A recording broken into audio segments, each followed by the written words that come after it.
Так. Бүгін крылышки қордым. Кеше Көлсайдан келген. Содан бері тамақ ішкен жоқпын.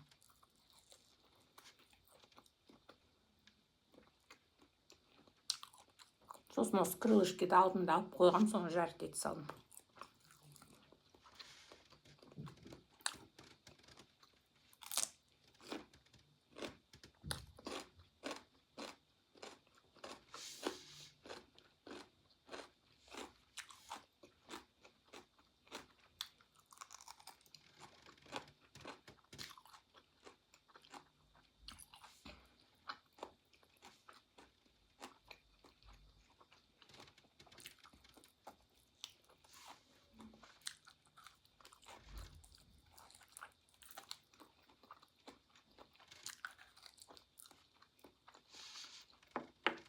Турмен бардық. Көлсай, Қайынды, сосын Чаринский каньон. Арзан 27 мың теңге екен. Өзі автобуспен ары бері апарады. Ең әдемісі Қайынды екен.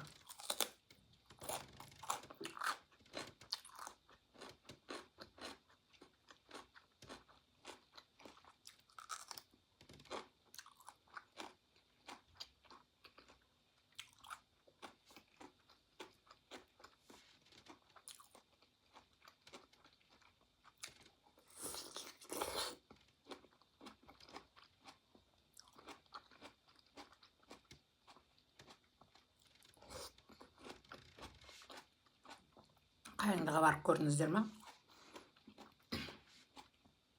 Жолы жаман. Қаптатып өздерінше бизнес жасаған.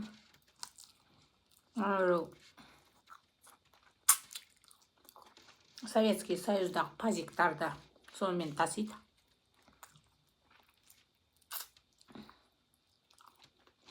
Потому что бездорожье ғой.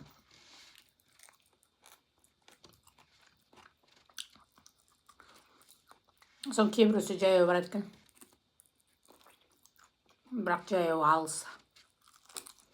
Білмеймін, маған алыс.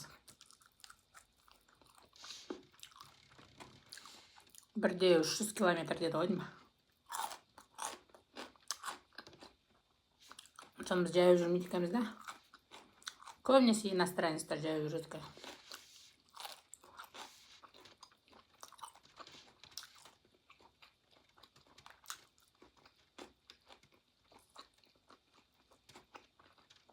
Біз барған автобуста 80% сол иностранецтер болды ғой. Индустар, қытайлар.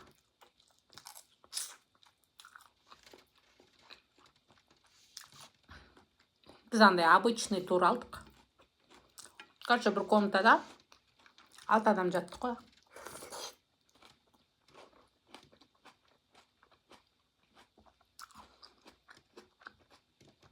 Соны жазған кезде жазған ғой.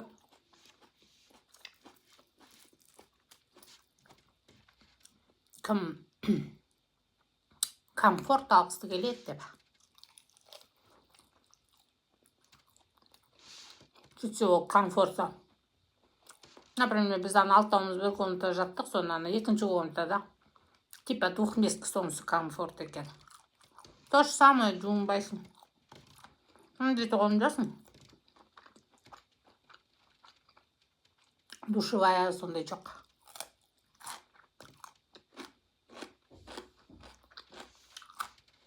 Содан кір-кір выпачет болып келдік.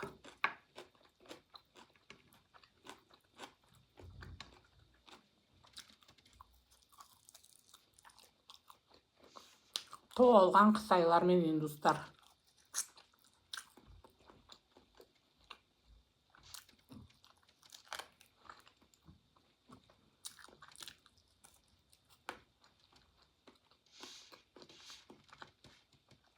Гидтар түсіндіреді. Что-то ағылшынша онша тіпті түсіндіргенде жоқ алар. Не істеп жүргенін білмеймін.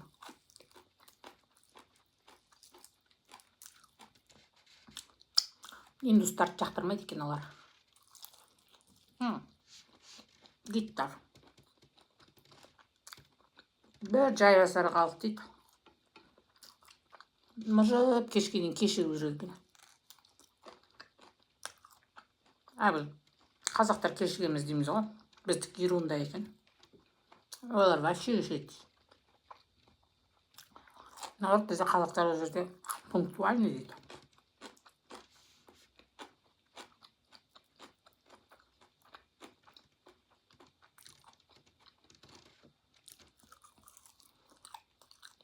Қытайлар қаптап әйтеуір. Не істеп жүргендер.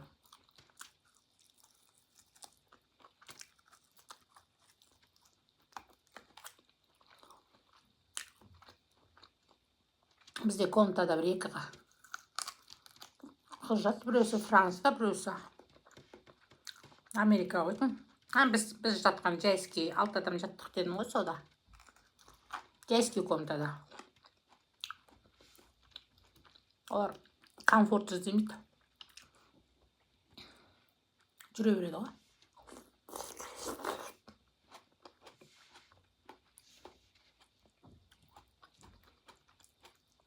Душеваясымен бару деймін, оған өзім бару керек боласын, наверное. Өйткені күшті домиктер сап-сап та. Но они дорого. Ана Көлсайда бір екі отель тұрған. Соның біреусі Қонаевтың домигі болған екен. Вообще бұрындары ол жерге құр советский элиталар барған екен ғой. Жай адамдар кіргізбеген екен.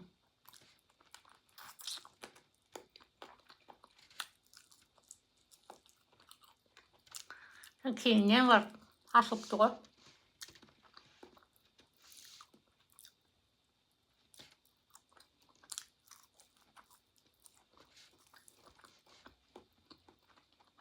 Туристическая зона var.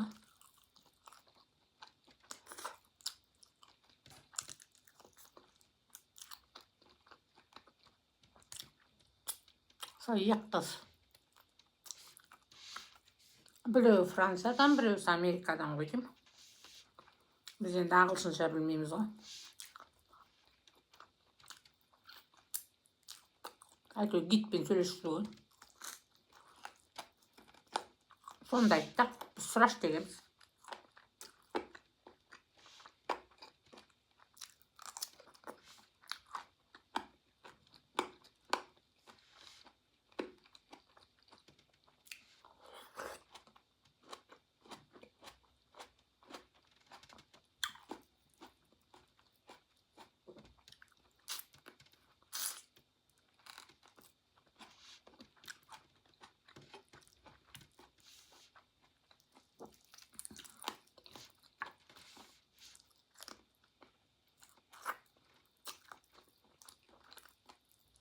Ең әдемісі қайын деген.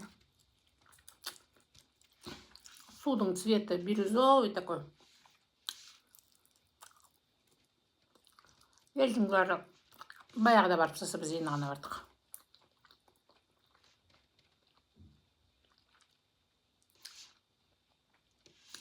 Сол жаңа Саты деген ауылды екен. Саты оғанда сәтті, онда емес. Лестница. Короче, лестница Саты.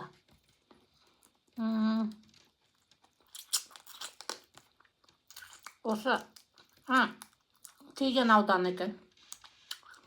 Осы Қазақстанда ең бай ауыл деді бізге дейді. Олардың бәрі сол туризммен ғана күн көреді екен.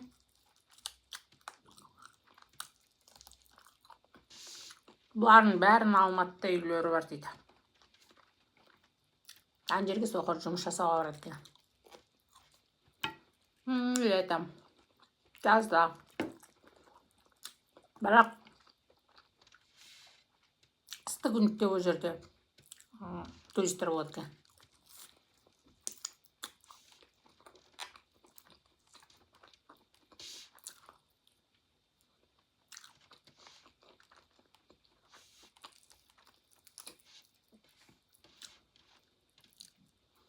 Соң костер жағады екен. Сол іште билеп бәрі.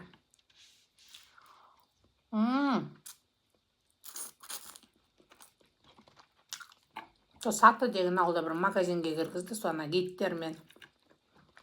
Наверное, өзінің бір контракттары бар ма? Специально сол магазинге апарып тоқтайды екен. Конечно, сен иностранецтер басқалар басқа магазин іздеп жүрмейді ғой.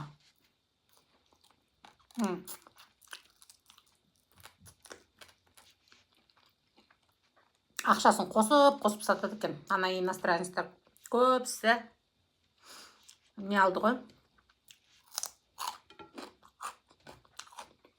Пиво.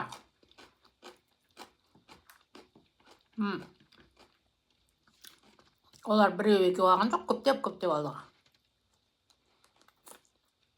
Сонда ақшасын қосып сатып жүретін соларға. Өткені мен бір андай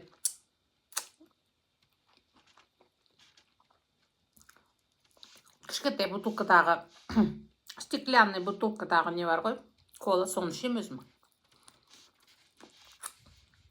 Сөйтсем ол 450 деп тұрған. Кассаға барсам 500 деп қояды. Ой, жарым ағырай деп төлей салдым. 450 деп тұр ғой десем. Ой, ол оптовый ценасы деп қояды.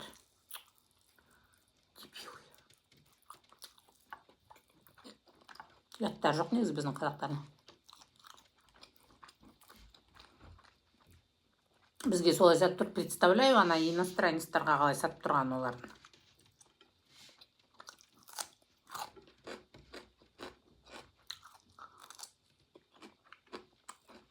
Олар бағасына қарап тұрсқан жоқ.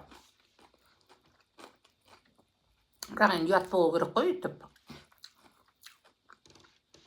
Олар түк білмейді екен деп, или мына жерден туристер мына жерде магазин, басқа магазин бар екен, білмейді екен деп қалай солай сатуға. Біз жарайды бірақ не коланы алдық. Аны көп алып жатыр ғой пиваны мындай несімен. Блокпен.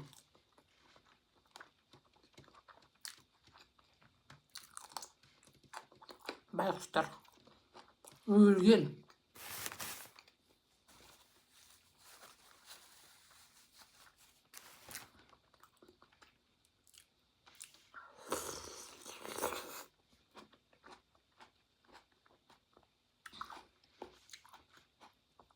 Кешке таман сол иностранецтер мәз билеп ана огоньда. Костер. От жақ қойған, костерда билеп сөйтті.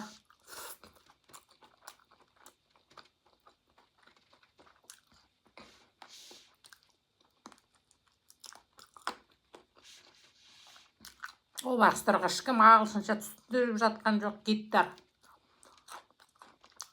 Қазақша, орысша, ағылшынша айту керек қой. Орысша айтпаса да. Ағылшынша.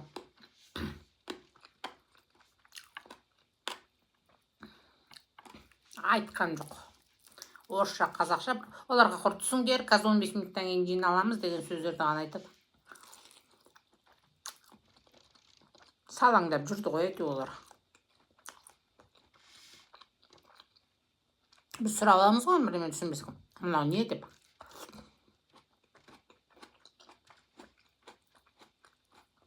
Олар сұрамайды да, сол тарихында айтқан жоқ. Көл қалай пайда болды бәрін. Историясын енді бізге түсіндірді ғой. Оларға ағылшынша түсіндірген жоқ.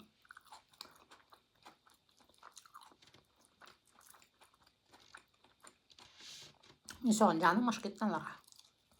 Өзім ағылшынша білмей айтып берейін десем.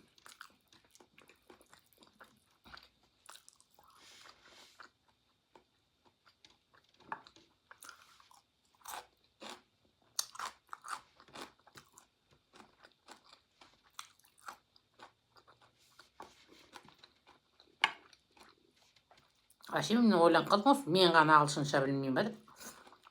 Көп елдер.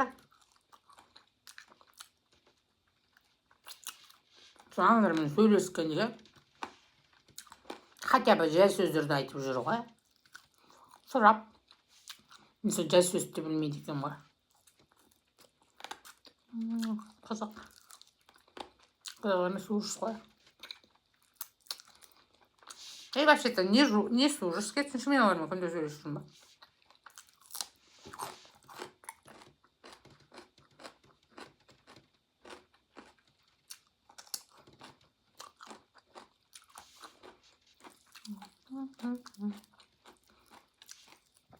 Осы тауық.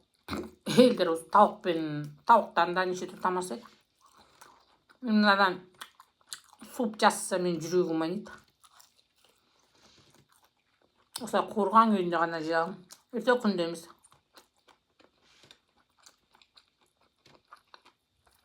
Например, етті күнде жейміз ғой. Мынаны өйтіп ет қып күнде жей алмаймын.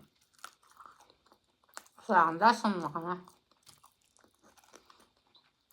Полгода один раз.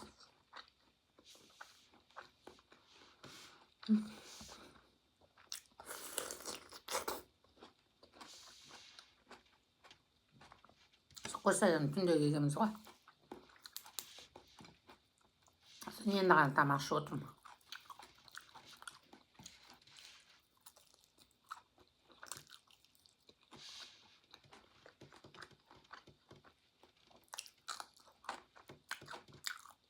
Кстати, мен мынаны аэрогриль деген сатып алғам Пиндодан.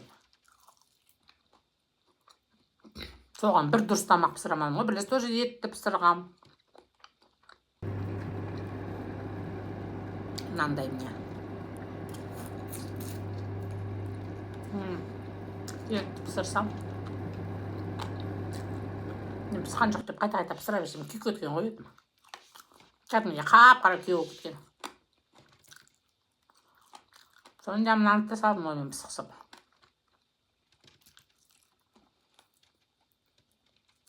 Сөйтсем бар ғой.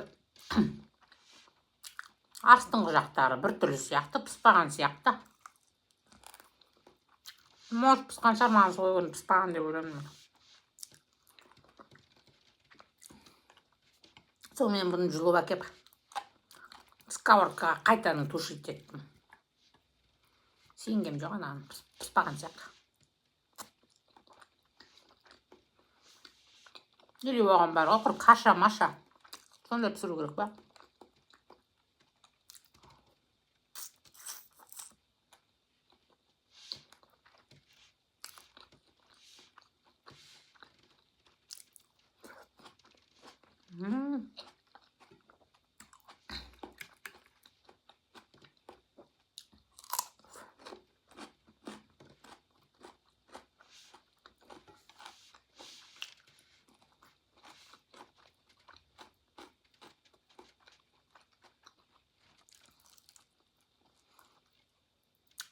Ана, бауын айтам да.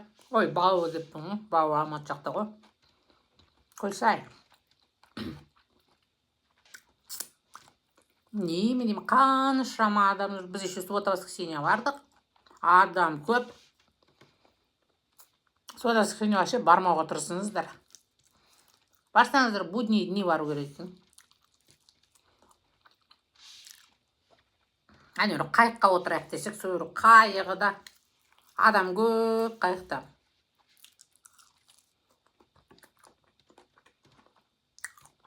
Өлсек те отырамыз осыған деп 5 сағат ой жүріп тұстық.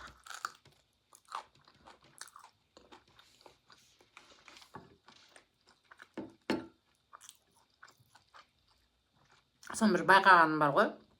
Сол қайықта. Только қазақтар отыр екен ғой.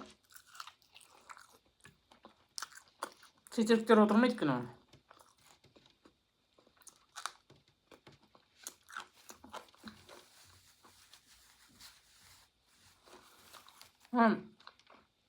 Шетелдіктер соны айналасын түгел, тауларда қыдырып, сол көлдің жағасында қыдырып жүр.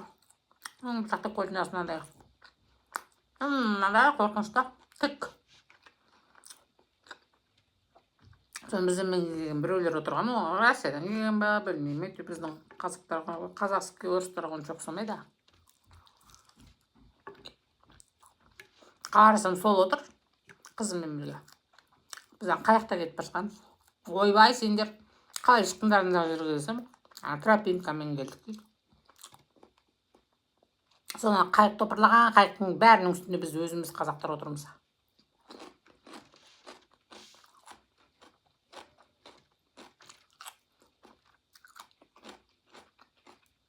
Сонда шетелдіктерге не қызық?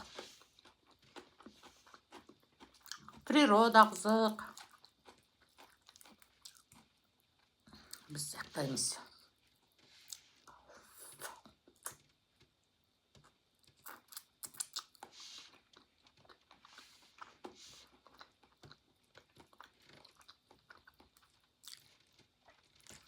Олардың бәрі сол жер сілкінісінен пайда болған көлдер екен. Үйректер жүзіп жүрсе, үйректерді мен түсірдім. Так будто үйрек көрмегендей. Олардың үйректері бір секунды үйректер екен. Секунды түрлері бар ғой. Біз қайықпен келістік, тырпың етіп қашып барады.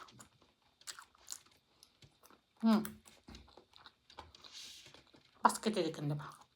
Ата олар адамдарға үйреніп алған ғой деймін.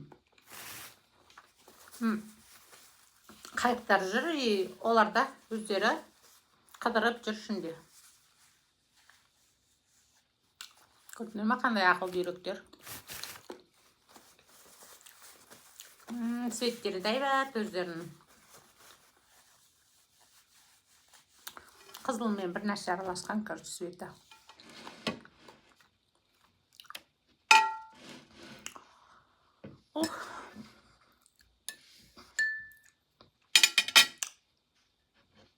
Зеленый чай ғой.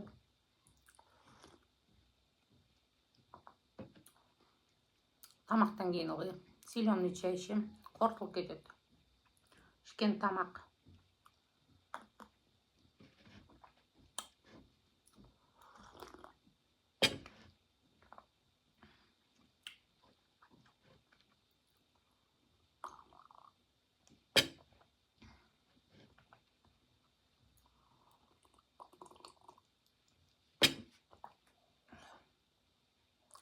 Болды. Ой, аш жүрегім кетті. Қатты кетті.